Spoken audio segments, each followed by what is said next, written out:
Mari kita mulai firman Tuhan. Tuhan Yesus, terima kasih hari ini kami dapat berkumpul kembali untuk sharing firman-Mu.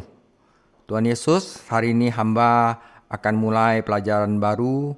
Hamba tidak bisa apa-apa, mohon bantuan dari Engkau, Tuhan Yesus. Juga lunakkan hati kami agar firman yang kami dengar dapat menjadi berkat bagi kami. Terima kasih Tuhan Yesus, dalam nama-Mu kami berdoa. Amin. Oke, saudara, saya akan mulai. Kisah penebusan Tuhan atas umat manusia. Ya, bagian pertama adalah penciptaan, yaitu Kejadian 1 sampai Kejadian 2. Jadi saya bagi 3. Kejadian, kejatuhan, ya ini akibat dosa, yaitu banjir dan Tower of Babel. Mulai Tuhan menciptakan satu negara, dimulai dengan Abraham, Israel, Keluaran, hukum ritual, bagaimana mereka settle di tanah Kanaan. Mereka menolak Tuhan menjadi Tuhannya, akhirnya mereka menginginkan suatu raja, karena itu ada kerajaan yang bersatu. Itu Saul, Daud, dan Salomo, yaitu pecah dua, Israel dan Yehuda.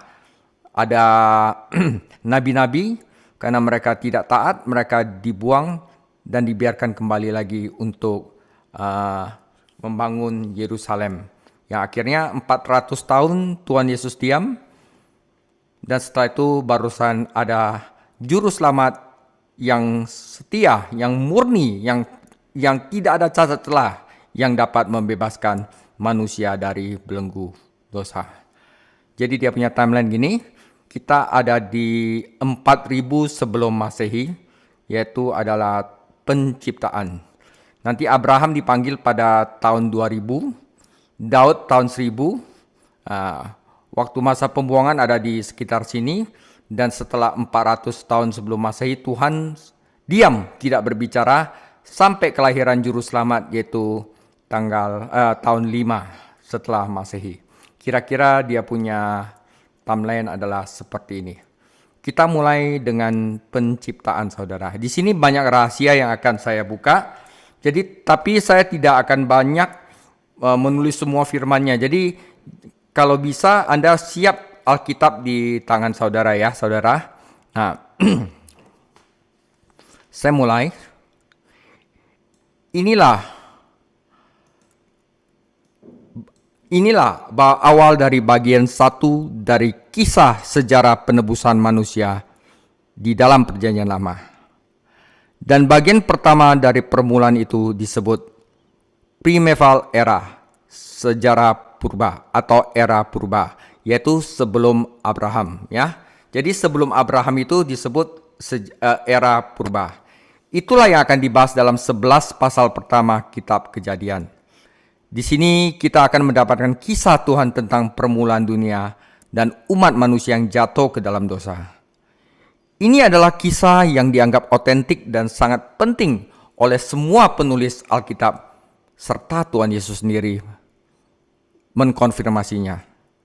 Pertanyaan utama yang dibahas dalam pasal pembuka kitab Kejadian adalah, dari manakah asal dunia dan populasi benda-benda, tumbuhan, hewan, dan manusia? Karena apa, saudara? Karena semua agama lain di dunia kuno percaya bahwa dewa mereka ada hubungannya dengan hal tersebut. Namun mereka mengaku bahwa dewa mereka sendiri adalah bagian dari hewan kosmos, benda langit, makhluk mitos, dan berbagai jenis manusia super. Agama-agama ini memelintirkan, menceritakan kisah-kisah tentang bagaimana dewa dilahirkan dan bagaimana mereka bertengkar. Mereka menuduh bahwa kelahiran alam semesta bertepatan dengan pertarungan cinta dan reproduksi mereka. Saya tidak akan sebutkan agama apa, tapi agama-agama lain kira-kira ada yang seperti ini. Dia tidak percaya bahwa alam semesta itu diciptakan oleh Tuhan, ya. Nah,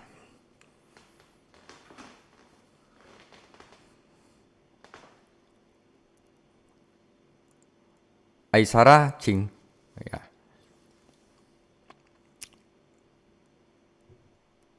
Sorry呀，belum buka tadi。Gak apa-apa. Ya. 那我们来看这个创世纪的介绍呀，只是旧约人类救赎历史故事的第一部分的开始。这个开始的第一部分被称为原始时代，这就是创世纪前11章所讨论的内容。在这里，我们得到了上帝关于世界和人类起源的故事，只是一个被所有圣经作者以及主耶稣本人认为是真实且非常重要的故事。创世纪开头几章解决的主要问题是世界及其物体、植物、动物和人类从何而来。古代世界的所有其他宗教都相信他们的神与此有关，但他们的神本身也有部分是宇宙动物、天体、神话、生物和各种超人。这些宗教讲述了诸神如何诞生以及他们如何战斗的故事。他们声称宇宙的诞生与他们的爱情和生意之战同时发生。 Oke, saudara. Tetapi dalam Alkitab, saya mulai dengan Mazmur 19 ayat 1 dulu, bahwa semua langit, alam semesta itu menceritakan kemuliaan Allah. Mazmur 19 ayat 1, langit menceritakan kemuliaan Allah dan cakrawala memberitakan pekerjaan tangannya. Hari meneruskan berita itu kepada hari dan malam menyampaikan pengetahuan itu kepada malam. Sekarang, apakah ciptaan mendukung keberadaan Tuhan? Yes, saudara. Kenapa? Karena firman Tuhan berkata demikian. Dengan kata lain, Anda memiliki firman Tuhan di sini. Ini adalah Alkitab. Ini adalah firman Tuhan. Bisakah kita mengetahui sesuatu tentang Tuhan dari firman-Nya? Ya, karena Tuhan telah memberitahu kita seperti apa Dia di sini. Bisakah Anda juga melihat pekerjaan Tuhan dan menceritakan sesuatu tentang Dia? Anda telah mendapatkan firman Tuhan yang tanpa celah dan sempurna. Anda mendapatkan firman-Nya, hal itu diberikan kepada para nabi, namun Anda juga dapat melihat apa yang Tuhan kerjakan di Kejadian 1 ini.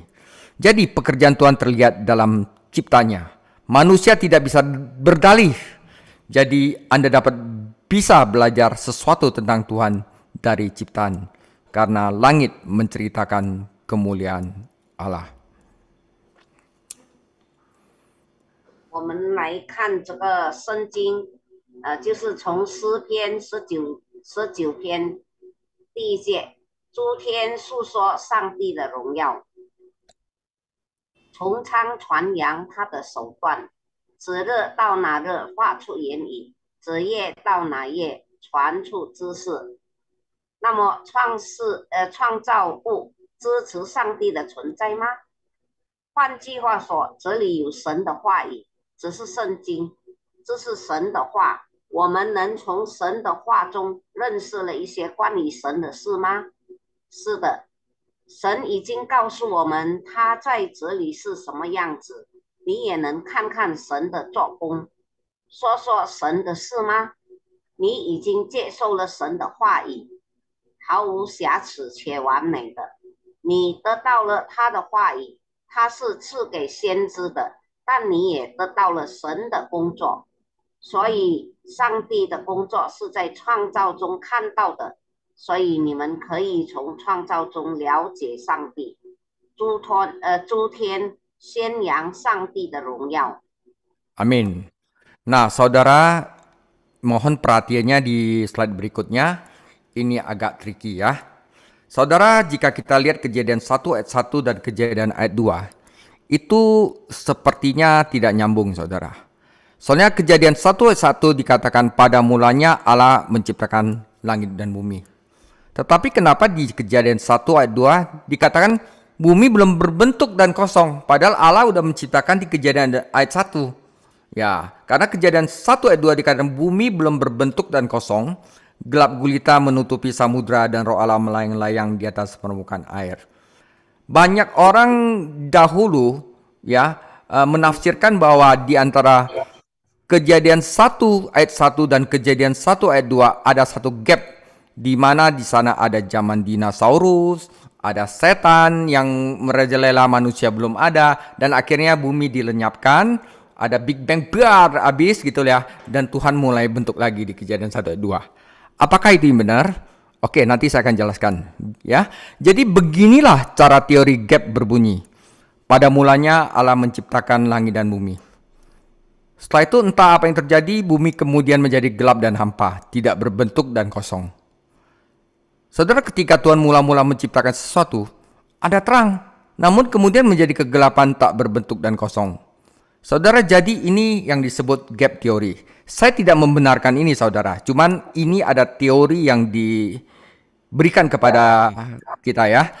Karena Allah menciptakan di sini, dari Kejadian 1 ayat 1, ada gap, ada celah di mana setan masuk, ada zaman dinosaurus, kekacauan masuk sehingga bumi dihancurkan tanpa bentuk dan kosong.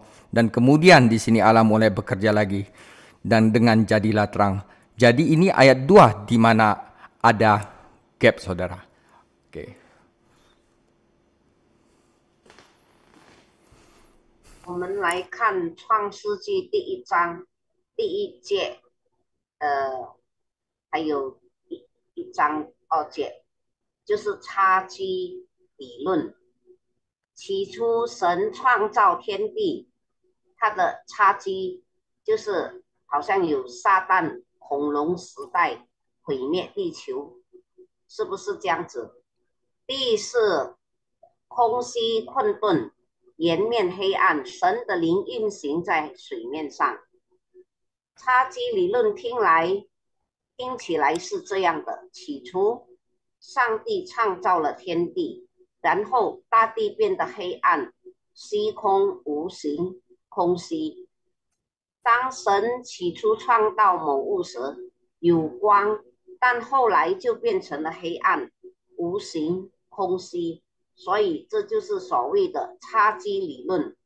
因为神创造了这里，就在创世纪1章1节，这里有一个缺口，撒旦就进来了，进入了恐龙时代和混沌时代，以致地球被毁灭，变得空虚混沌。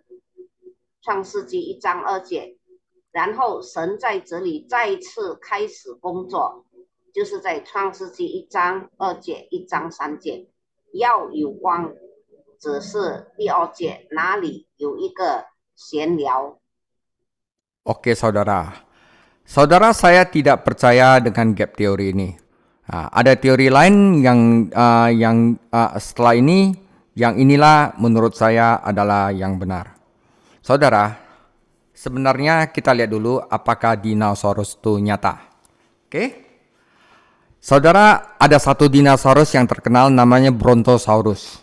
Ya, hanya sedikit dinosaurus setenar Brontosaurus. Karena Brontosaurus itu orang bisa pasang-pasang dia punya tulang dan dipasang di raksasa di museum. Ya, jutaan orang telah melihat model Brontosaurus raksasa di museum atau melihat gambar Brontosaurus di buku. Brontosaurus telah terkenal secara mengesankan sebagai selebritis besar. Anak-anak, hai ada dinosaurus. Saudara, hanya ada satu masalah kecil. Dinosaurus itu tidak pernah ada. Brontosaurus itu tidak pernah ada. Bagaimana makhluk yang tidak ada bisa menjadi terkenal? Nah, pada tahun 1874 lalu, kerangka dinosaurus berukuran besar ditemukan. Namun tengkoraknya hilang. Seorang ahli fosil memutuskan untuk melengkapi kerangka tersebut dengan menambahkan tengkorak yang ditemukan agak jauh dan disebut sebagai spesies baru yang disebut Brontosaurus. Setiap tahun karena udah terkenal, ya orang-orang yang sudah mempopulerkannya ya nggak mau ketenaran itu hilang. Ya, setiap tahun ketenaran Brontosaurus semakin meningkat. Namun akhirnya saudara, ada yang menunjukkan bahwa kepalanya cocok dengan satu spesies dinosaurus sedangkan kerangkanya cocok dengan spesies lain. Dengan kata lain, itu bukan spesies, satu spesies. Dengan demikian kerangka yang tidak serasi itu sebagai spesies yang baru ditemukan. Asalnya asal pasang, saudara. Oke, nanti saya cerita lagi, saudara. 我们看这个恐龙是真实的吗？很少有恐龙像雷龙那样出名。数百万人在博物馆中看到过畸形雷龙模型，或在书籍上看过雷龙的图片。雷龙作为大名人享有盛誉，只有一个小问题：雷龙从未存在过。一个不存在的生物怎么会如此出名？在1874年，人们发现了一具大型恐龙骨架，但头骨却不知所踪。有一位化石专家决定添加一个在远处发现的头骨来完成骨架。据说这是一个名为雷龙的新物种。雷龙的名气逐渐增加，但最终有人证明头部与一种恐龙相匹配，而骨骼与另一种恐龙相匹配，因此不匹配的骨骼是一个新发现的物种。Oke, saudara. Apakah kitab Kejadian dapat dipercaya? Ya, karena itu adalah firman Tuhan. Tuhan Yesus sendiri mengakuinya. Oke, namun saya ingin memperingatkan agar tidak mempercayai setiap pernyataan yang dibuat atas nama ilmu pengetahuan atau sains, seolah-olah hal tersebut tidak dapat dipertanyakan lagi. Kita harus selalu waspada terhadap kemungkinan kesalahan yang tidak disengaja, mungkin penalaran yang salah, dan bahkan bukti-bukti yang direkayasa, serta kebohongan yang disengaja. Kita boleh saja belajar dan mendapatkan manfaat dari ilmu pengetahuan, namun kita tidak boleh tunduk pada ilmu pengetahuan sebagai sumber utama semua kebenaran yang bebas dari kesalahan. Ada otoritas final yang bebas dari kesalahan yang selalu kita bisa percaya, tapi itu bukan sains, itu bukan firman Tuhan, tetapi Alkitab. Karena Alkitab datang kepada kita dari Tuhan sendiri.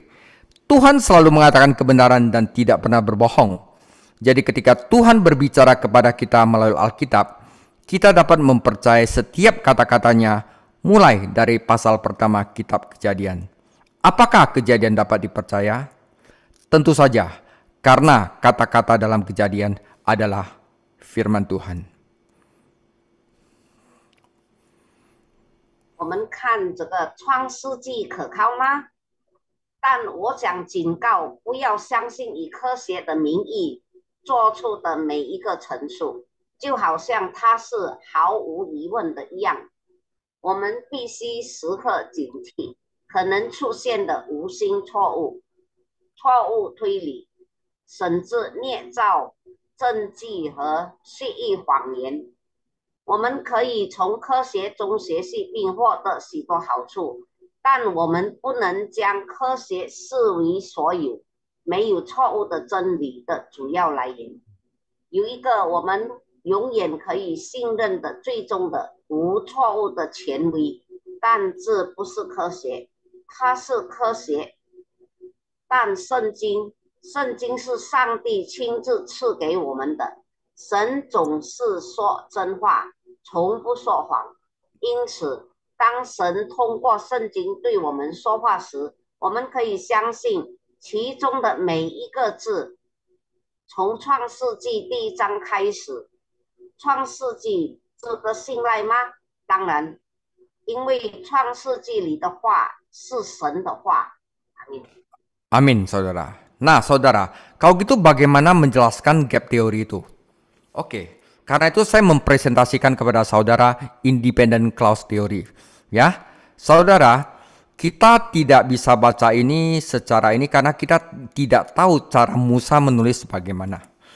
Jadi saudara, Kejadian 1 ayat 1 adalah judul. Pada mulanya Allah menciptakan langit dan bumi. Judul saudara. Habis itu barusan diterangkan di ayat kedua. Jadi ini independen saudara, tidak nyambung, ya. Nah, akhirnya pada Kejadian 1 Tuhan itu menjelaskan bagaimana 7 hari penciptanya dilakukan, termasuk di ayat 27 dikatakan, maka Allah menciptakan manusia itu menurut gambarnya, menurut gambar Allah diciptakan dia, laki-laki dan perempuan diciptakannya mereka. Kalau Anda lihat di Kejadian 2, ada lagi, maka dia menciptakan Adam, menciptakan Hawa itu bagaimana. Jadi ini adalah suatu ringkasan dari bagaimana Tuhan menciptakan langit dan bumi. Dan ditutup di Kejadian 2 ayat 4, demikianlah riwayat langit dan bumi pada waktu diciptakan, saudara. Jadi ini judul, mulainya dari sini saudara, 2, terus untuk menceritakan detailnya bagaimana Allah menciptakan langit dan bumi dan ditutup di 2 ayat 4. Nanti saya akan tunjukkan lagi. Nah, karena itu saudara, dalam independent clause theory, pada mulanya Allah menciptakan langit dan bumi. Ini seperti judul dari ringkasan. Ya, Musa cara tulisnya begitu waktu dia menulis itu. Ya, nah ini adalah cara menulis zaman dahulu. Kita kalau tidak belajar itu, kita salah kaprah. Jadi kita malah bilang ini ada gap, di mana ada dinosaurus masuk, ada dulu bumi ada dihancurkan dan itu Tuhan membentuk lagi. Bukan saudara. Ya, ini adalah klausa ringkasan independen yang merangkum tindakan awal penciptaan. Klausa independen ini berdiri sendiri.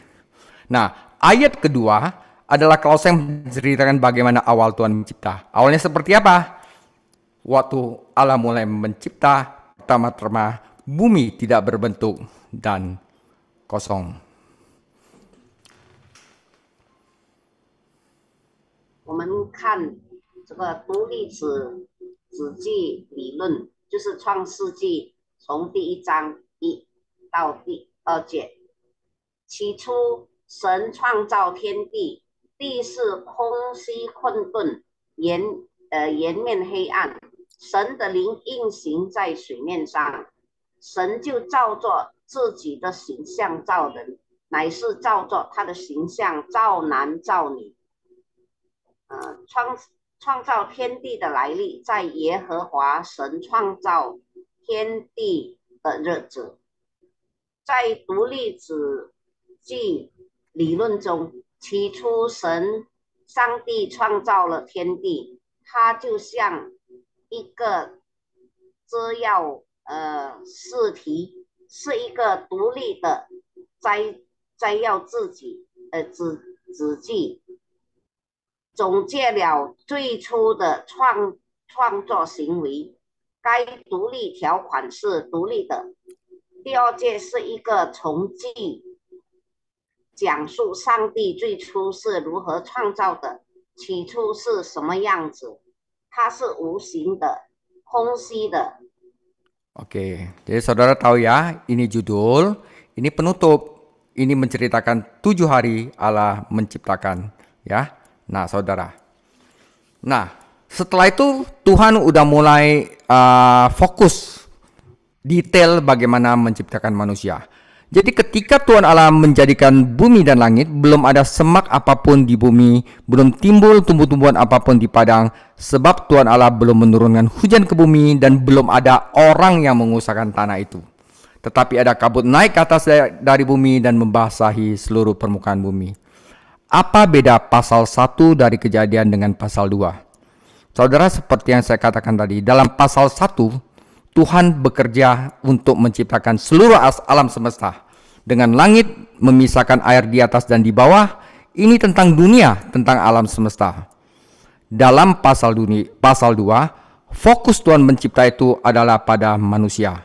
Jadi, apa yang Anda dapatkan adalah kontras antara pasal 1, yaitu ringkasan dari 7 hari penciptaan alam semesta, dan pada bab 2, di bab 2 dia berkata, saya sekarang fokus pada Adam dan Hawa. Dan dia mengembangkannya lebih rinci bagaimana dia menciptakan manusia. Dia menyebutkan Adam dan Hawa di pasal 1, ya. Dia menyebutkan dia menciptakan manusia diciptakan di hari ke-6 di pasal 1, tetapi sekarang dia menjelaskan lebih detail bagaimana dia membentuk dan sebenarnya membentuk Adam dan bagaimana dia membentuk Hawa. Jadi ada orang bilang, berarti sebelum, kalau misalnya dibaca secara kronologikal, oh berarti sebelum Adam Tuhan ada menciptakan manusia dong dia Kejadian 1. Bukan. Karena ingat, Kejadian 1 adalah ringkasan, saudara. 我们来看《创世纪》第1章以及到第2章的，乃是这样，野地还没有草木，田间的菜蔬也还没有长起来，因为耶和华神还没有降雨在地上，也没有人耕地，但有雾气从地上腾，滋润天地。第1章和第2章有什么区别？在第1章中，神是否与诸天同工，将水分为上下呢？只是关于世界，只是关于宇宙。第2章的重点是人类，所以你得到的是第1章即宇宙创造的气质和第2章之间的对比。在第2章中，他说：“我现在要关注亚当和夏娃。”他对此进行了更详细的阐述。他在第1章中提到了亚当和夏娃，但现在他更详细的解释了如何形成，并实际上形成了亚当，以及他如何形成了夏娃。 Amin. Ya, nanti kalau ada pertanyaan setelah kita selesai ini kita boleh diskusi, saudara. Oke, bagaimana Tuhan menciptakan alam semesta, saudara, dan manusia? Dan ini penting, saudara. Ex nihilo, artinya apa? Tuhan menciptakan dari ketiadaan. Kalau kita mencipta dari yang ada, tapi Tuhan menciptakan dari yang ketiadaan. Jadi Kejadian 2 ayat 7, ketika itulah Tuhan membentuk manusia dari debu tanah dan menghembuskan nafas hidup dalam hidungnya. Demikianlah manusia menjadi makhluk yang hidup. Oke? Apakah mencipta selalu berarti mencipta dari ketiadaan? Ada istilah Latin menciptakan dari ketiadaan yang disebut ex nihilo. Ex adalah keluar, nihilo berarti ketidakadaan. Apakah Tuhan menciptakan dari ketidakadaan? Bisakah Tuhan menciptakan dari ketiadaan? Ya, karena apa? Waktu penciptaan alam semesta, Tuhan berfirman dan itu menjadi ada dari tidak ada. Jadi, waktu Tuhan menciptakan pada mulai Tuhan menciptakan langit dan bumi, Dia menciptakan dari ketiadaan, yaitu ex nihilo. Tetapi ada satu makhluk yang Dia tidak ciptakan dari ketiadaan. Mazmur 33 ayat 6, oleh firman Tuhan langit telah dijadikan, tetapi oleh nafas dari mulutnya segala tentaranya. Apakah Tuhan selalu melakukannya penciptaan dengan dari ketiadaan? Tidak. Dia membentuk manusia dari debu dan memberinya nafas. Jadi saudara, manusialah yang diciptakan dengan bukan dari ketiadaan. Kita diciptakan dari debu dan Tuhan menghembuskan nafasnya dan memberi kita hidup, saudara. Nah, ini penting, saudara ya. 我们看这个第2章第7节，耶和华神用地上的尘土造人，将生气吹在他鼻孔里，他就成了有灵的活人，名叫亚当。创造总是意味着从无到有吗？有一个拉丁语术，无中生有，就是 ex nihilo。例如是 out of nihilo 的意思是什么呢？什么都没有了，它就产生了。所以上帝创造了，起初上帝创造了天地，他从无到有，从无到有。上帝的创造总是无始无终吗？不，他用尘土造人，并赋予他呼吸。 Amin. Jadi kita tahu ya, segala sesuatu diciptakan Tuhan dari ketiadaan, tetapi Dia menciptakan manusia dari debu. Oke, kita sekarang lihat nama Adam dan Hawa, saudara ya. Ini menarik, saudara. Kita udah tahu bahwa manusia itu diciptakan dari debu tanah. Tuhan mengambil debu tanah dan membentuk manusia, dan dia memanggilnya Adam. Saudara, nama Adam berasal dari kata Adamah, yang berarti tanah atau debu. Jadi dia membentuk Adam dari debu, dan dia memanggilnya debu sebenarnya, saudara. Waktu dipanggil Adam, panggilnya sebenarnya apa? Debu gitu loh, saudara. Ya, kita nggak boleh terlalu sombong, kita debu, saudara. Itulah yang sebenarnya. Tetapi di sini ada permainan kata-kata di sana, dan itu sangat indah. Dan beda dengan Hawa, saudara. Nama Hawa berasal dari kata Hafah. Nama aslinya adalah Lehaim. Lehaim pada dasarnya adalah kata yang sama dengan Hafah. Tetapi apa yang dimaksud dengan Lehaim? Ya, jadi beda dengan laki-laki yang disebut debu.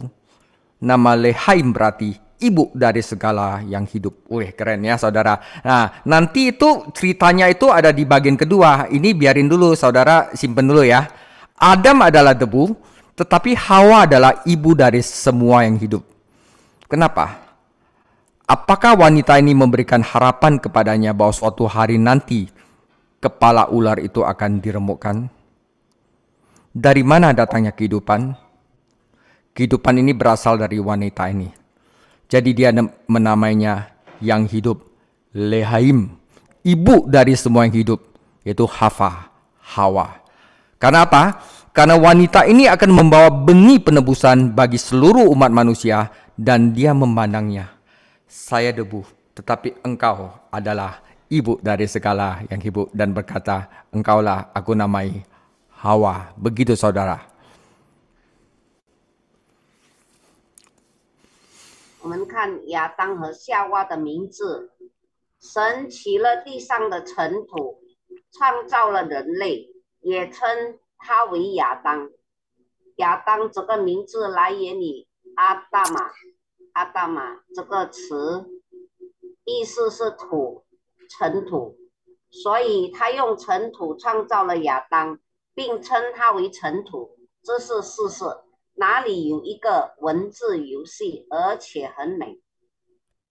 夏娃这个名字来自哈法这个名词，拉哈Lehaim.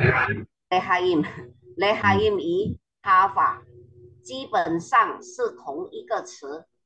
拉哈因是什么意思呢？就是众生之母。亚当是尘土，但夏娃是众生之母。这个女人是不是给了他希望？有一天，蛇的头会被压碎。生命从哪里来呢？生命来自于这个女人。于是他给她起名叫活人，众生之母。哈瓦这个女人将为全人类带来救赎的种子。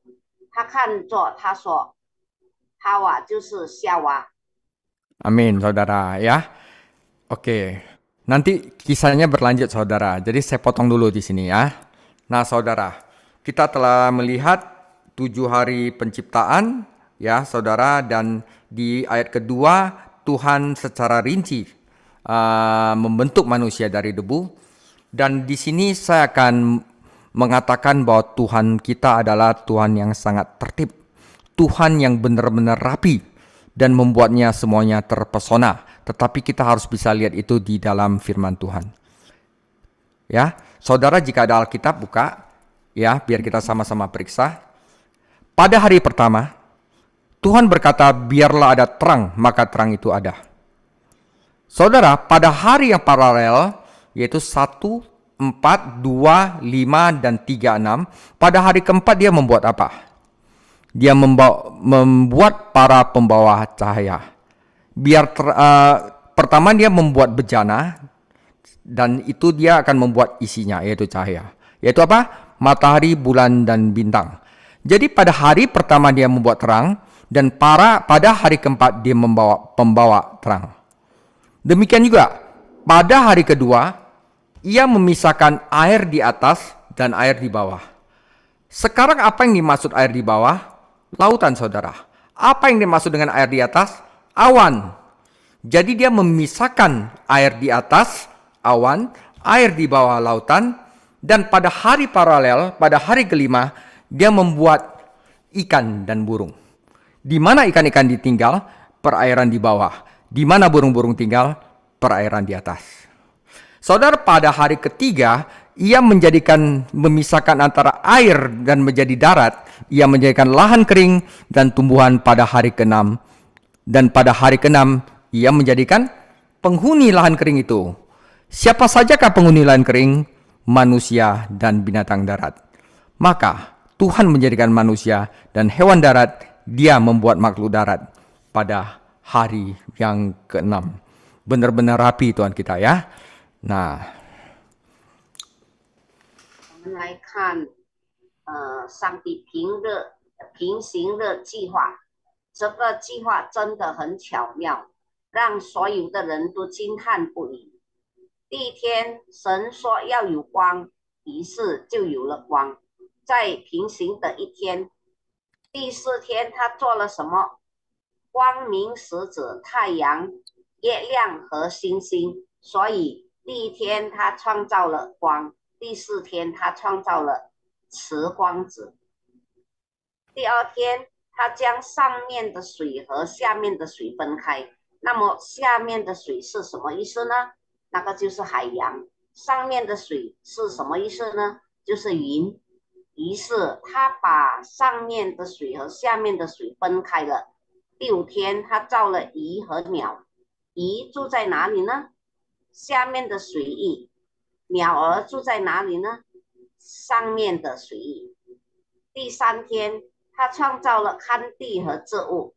第6天，他创造了旱地居民。旱地的居民是谁呢？人类与陆地动物，所以他创造了人类和陆地的动物。他在第6天创造了陆地的生物。阿明。 amin. Jelas ya saudara ya. Ini rahasianya saudara. Nah, nanti ada hal yang menarik di sini. Jadi, saudara, jika Tuhan mencipta segala sesuatu, dia akan membentuk dan mengisi. Dia akan bikin bejana dan dia akan mengisi bejana itu. Oke? Nah, nanti akan saya jelaskan lebih lanjut. Tetapi sekarang pada hari Sabat, Tuhan beristirahat. Pertanyaannya, apakah Tuhan beristirahat karena lelah? Tidak. Dia beristirahat dan Sabat ditetapkan bukan hanya karena dia secara pribadi lelah, tapi Tuhan mau memberkati dan merenungkan ciptaannya, dan dia katakan sangat baik. Nah, saudara, di sini adalah forming dan filling, pembentukan dan pengisian. Apakah Anda ingat bumi belum berbentuk dan kosong? Jadi saudara, pada hari ke-1, kedua, dan ketiga, inilah hari pembentukan. Dengan kata lain, bumi belum berbentuk dan kosong, lalu apa yang Tuhan lakukan? Dia mengambil bentuk yang tidak berbentuk dan dia membentuk apa yang tidak berbentuk. Lalu dia melakukan apa? Dia mengisi saudara. Pada hari yang keempat, 5 dan 6, dia mengisi apa yang kosong. Ya, pertama ingat tidak berbentuk dan kosong. Karena itu dia perlu membentuk dan mengisi saudara. Jadi 3 hari pertama ini adalah hari pembentukan dan 3 hari kedua adalah hari pengisian. Sehingga apanya yang tadinya tidak berbentuk menjadi terbentuk, mengambil bentuk, dan apa yang kosong akan terisi. 我们看神创造晨星和填充，安息日神休息了。问题是，上帝会因为累而休息吗？不，他休息并设立安息日，不仅是因为他个人很累，而且上帝也在思考事情。成型与填充，你还记得地球是无形的、空虚的吗？第1天、第2天和第3天是形成日。换句话说，地球是无形的、空虚的。那么神做了什么呢？他取无形的形象，也塑造无形的形象。然后他做了什么呢？在第4第五、第六天，他填补了空缺，所以前3天是形成的，后3天是充实的，使先前无形的东西变得有形，有形凡是空的都会被填满。Amin. Amin. Nah, saudara, rahasianya di sini. Saya bikin satu gambar seorang, ya. Hari pembentukan, hari pertama terang, saudara ya. Nah, hari keempat itu diisi oleh pembawa terang, yaitu matahari, bulan, dan bintang. Hari kedua dia memisahkan air di atas, air di bawah, awan dan air, dan dia isi dengan burung yang di awan dan binatang air yang di air. Dan pada hari yang ketiga dia menciptakan darat dan tumbuhan, dan dia diisi oleh binatang darat dan manusia. Ini adalah skema paralel, ya. Dan skema paralel selanjutnya, manusia itu diberikan bejana, yaitu dunia itu sendiri. Manusia mempunyai privilege yang sangat tinggi, yaitu manusia sendiri, dan manusia disuruh untuk mengisi dengan kata-kata apa? Beranak cuculah yang banyak. Nah, setelah itu manusia sendiri pun adalah bejana. Manusia itu adalah bejana yang harus diisi. Diisi oleh siapa? Jika kita ingin hidup kekal, kita harus diisi oleh Roh Kudus, yaitu Yesus Kristus sendiri. Itulah saudara teologi dari forming and filling, saudara. Oke? 我们看这个成型的，刚才张牧师已经解释了呀。第一天就是有光，第二天云雨水，第3天土地和植物，填充就是第4天太阳、月亮、星星，第5天鸟类和水生动物，第6天陆地动物和人类。那么休息的时候就是第7天。愿上帝安息祝福他的创造。Amin. Amin, saudara. Sekarang balik ke penciptaan manusia. Manusia diciptakan dari debu dan diberikan nafas oleh Tuhan sehingga ada kehidupan. Tetapi Tuhan mengatakan begini, biarlah kita ya membentuk manusia sesuai dengan gambar kita, saudara. Nah, berarti kita diciptakan serupa dengan gambar Tuhan. Apa yang dimaksud dengan gambar Tuhan? Apa itu? Apa itu imago Dei? Apakah itu image of God? Jadi saya ingin membahas 4 aspek dari gambar Tuhan itu yang ada pada manusia. Karena itu izinkan saya membahas keempatnya terlebih dahulu ya. Nanti ada waktu saya akan membahasnya secara mendetail. Karena saya diberikan waktu juga, saudara ya. Pertama, secara singkat, saudara. Manusia mempunyai aspek spiritual dan moral dari gambar Tuhan. Saudara, manusia itu tidak mungkin makan seseorang, saudara. Ada moral, saudara. Ya, apakah itu sebuah masalah? Apakah kalau dia mukul manusia lainnya dan orang lain tepuk tangan itu tindakan yang amoral? Iya, saudara. Saudara, manusia bisa mengatakan lady first. Tapi kambing nggak mungkin bilang sama kambing betina lady first. Itulah membedakan manusia dari binatang. Manusia ada malu, manusia ada rasa tidak enak di hati. Itu adalah moral spiritual dari gambar Tuhan. Oke, saudara, itu aspek pertama dari image of God. Kedua, manusia mempunyai aspek relasional dari gambar Tuhan. Manusia diciptakan untuk berhubungan, saudara. Punya komunitas, punya kelompok, punya persekutuan. Saudara, kambing nggak mungkin ada persekutuan kambing di mana gitu, saudara. Ya kan? Jadi saudara di sini penting sekali lihat, marilah kita menjadikan manusia menurut gambar kita. Waktu dikatakan kita diciptakan menurut gambar Allah sebagai kita. Artinya apa? Plural, saudara, bentuk jamak. Jadi apa artinya? Manusia diciptakan untuk memiliki hubungan. Jadi bagaimana Anda memahami pluralitas? Marilah kita menjadikan manusia menurut gambar kita. Itu artinya manusia tidak seperti binatang. Kita bisa silaturahmi, kita bisa saling kumpul di puncak misalnya ya. Kita ada aspek relasional, yaitu dari gambar Tuhan, itu saudara. Itu baru 2 ya saudara. 我们看，这是神的形象。神的形象是什么意思呢？那是什么？所以我想讨论一下上帝形象的4个方面。让我们先介绍这4个，然后我们再详细讨论它们。首先，人类具有上帝形象的精神和道德方面。现在，如果一个人刺了一个人，那是问题吗？他会用只是不道德的来打我吗？其次，人类具有上帝形象的关系方面，让我们按照我们的形象来造人，因此我们是按照上帝的形象创造的。我们人类是为人际关系而生的。那么你如何理解让我们按照我们的形象创造人类和多元性呢？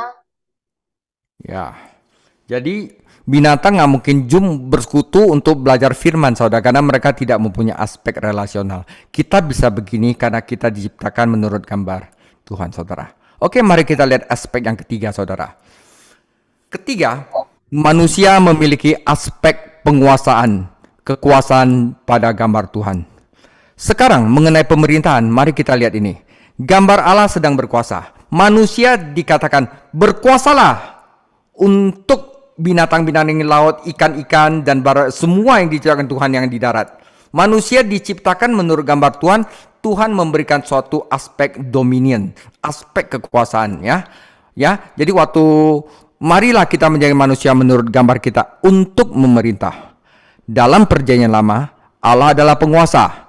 Sekarang jika saya mengatakan berdaulat, apa yang dimaksud berdaulat? Tuhan adalah raja, Tuhan memerintah, dialah raja yang agung. Izinkanlah saya mengatakan Tuhan memang adalah raja yang agung. Tetapi dia menempatkan umat manusia di bumi untuk melakukan apa? Untuk memerintah, untuk berkuasa. Manusia memiliki gambar Tuhan dari segi kekuasaan atau penguasaan.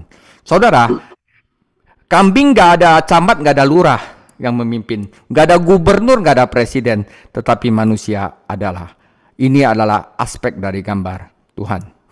Dan yang keempat adalah aspek kemiripan fisik sebagai bagian dari gambar Tuhan. Nah, ini paling sulit untuk diterangkan. Sekarang ini adalah menjadi paling sulit untuk diterangkan. Apa yang ingin saya sampaikan di sini adalah bahwa kita sebenarnya terlihat seperti Tuhan secara fisik. Ya saudara, saya ulangin. Yang saya mau sampaikan di sini adalah bahwa kita sebenarnya terlihat seperti Tuhan secara fisik. Istilah kemiripan dan gambar adalah selem, sisi, bagian atau demut, ya saudara, kemiripan. Jadi waktu Adam diambil tulang rusuknya, itu katanya juga selem. Artinya bukan benar-benar Adam dioperasi dan itu diambil tulangnya untuk bentuk Hawa, benar. Tapi ini adalah suatu kemiripan dari Adam, selem. Jika Anda melakukan studi kata-kata dua kata selem dan demut, gambar dan rupa, keduanya itu merupakan istilah yang sangat fisik, saudara. Oke, nanti saya jelaskan di slide berikutnya. 我们再看神的形象，第3的，人类在上帝形象中拥有掌握力量的一个方面。现在关于政府，让我们看看这一点。神的形象在掌权，让我们按照我们的形象让男人来统治。在就业中，神是统治者。现在如果我说主权，那么主权是什么意思呢？神为王，神掌权，他是伟大的王。我只想说，神是一位伟大的王，他把人类放到地球上来做什么呢？统治。第4，作为上帝形象一部分的身体相似性方面，现在只将是最难解释的。我想在这里传达的是，我们的身体实际上看来像上帝，属于相似和形象是Selam. dalam 和 Demut. lemut。如果你对图画和相似这两个词进行单词研究，你就会发现它们都是非常物理的术语。Oke, saudara. Sekarang mungkin Anda mungkin komplain kepada saya, Tuhan ada roh, bagaimana bisa mirip kita? Yesus sendiri berkata, Tuhan ada roh, dan roh tidak memiliki daging dan tulang seperti yang kamu lihat seperti saya. Saudara, jika Tuhan adalah roh dan tidak memiliki daging dan tulang, bagaimana kita bisa mengatakan bahwa kita diciptakan menurut gambar fisik Tuhan? Anda bilang Anda memikirkan benar-benar ya tentang hal fisik. Nah, di saat ini saudara, saya ingin Anda berpikir tentang Tuhan Yesus. Apakah Yesus mengambil wujud manusia? Siapa Yesus? Yesus adalah Tuhan. Apakah dia melakukannya? Ya, Yesus melakukannya. Apakah dia hanya muncul sebagai manusia atau secara fisik dia adalah manusia? Dia benar-benar manusia. Ketika Yesus dibunuh, apakah dia benar-benar mati sebagai manusia? Ya, dia meninggal seperti manusia secara jasmani. Ketika dia hidup kembali setelah mati, apakah Yesus bangkit sebagai roh? Ataukah Yesus bangkit secara jasmani? Ya, Yesus bangkit secara jasmani. Ketika dia naik ke surga, apakah Yesus naik sebagai roh atau Yesus naik secara jasmani? Ya, Yesus naik ke surga dengan banyak saksi mata secara jasmani. Jadi sah bahwa kita diciptakan menurut fisik gambar Allah adalah aspek yang terakhir. 我们还是看神的形象。耶稣说，神是个灵，而灵没有肉和骨，正如你们所见的。那么，如果上帝是灵，没有肉和骨头，那么我们是如何按照上帝的形象创造的呢？你说你真的考虑过这个物理问题吗？我希望你思考耶稣。耶稣骑了人群吗？是他做的。他只是以人类的身份出现，还是他的肉体是人类？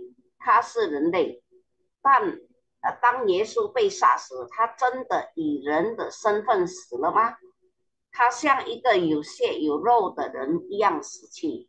当他死后复活时，耶稣是作为灵复活，还是以肉身复活的呢？是的，耶稣身体复活了。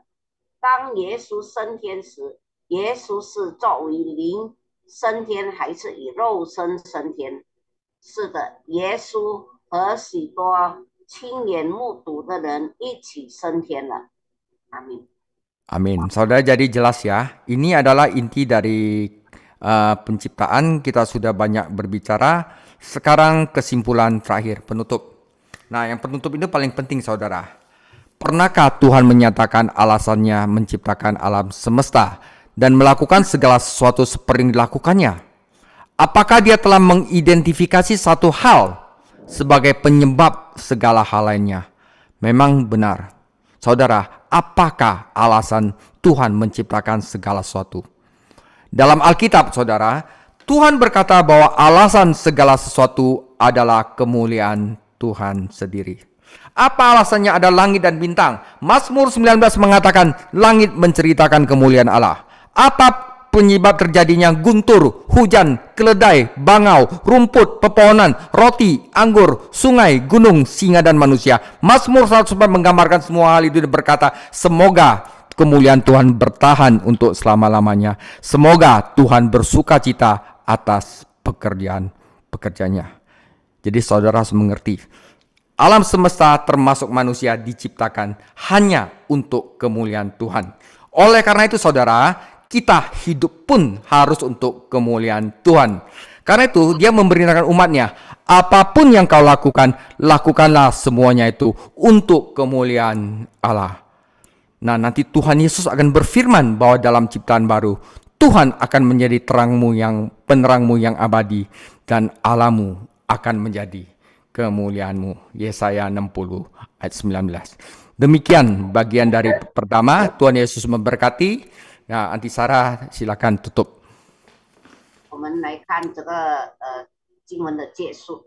上帝有没有说过他为什么创造宇宙并做这一切？他是否认为一件事是其他一切的原因？是真的。圣经里神说，一切的原因都是神自己的荣耀。天空和星星存在的理由是什么？在诗篇19篇第1节说，诸天述说神的荣耀。诗篇19篇第1节，雷雨、驴和货、草和树、面包和酒、河流和山脉，狮子和人类是什么造成的呢？